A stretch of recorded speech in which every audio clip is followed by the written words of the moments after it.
Écoutez Charlotte Dornelas ce qu'elle dit. Charlotte Dornelas, qui ne s'est pas exprimée. Bah non, mais moi, on voit des images de conquête, quoi.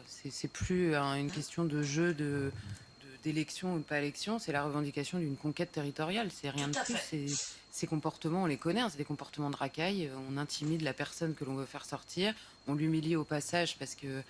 Et la seule raison pour laquelle personne n'en parle, c'est géographique. Hein. C'est où ça se passe.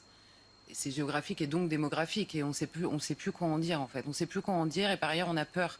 Et on a peur en effet peut-être de l'émission qui nous invitera plus, mais on a peur surtout quand le maire LR là, il sort et qui, vous savez, ça me fait un peu penser au ministre de l'Intérieur qui se met à parler quand il quitte Beauvau et qui vous disent il nous reste 5 ans, ça va être l'horreur, c'est la guerre si on réagit pas, etc.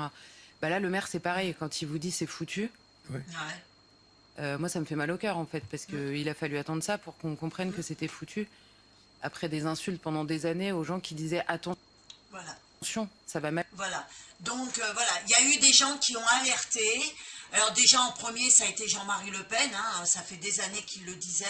On l'a fait taire. Il y a des gens qui ont alerté par rapport à ce qui se passait dans les banlieues. On n'a pas voulu les écouter. Mais qui n'a pas voulu les écouter? Ce sont les gens auxquels on a voté. Donc, tous les politiciens qui sont passés au gouvernement ont amené le pays là où il en est. Voilà. Donc c'est ça qu'il faut comprendre.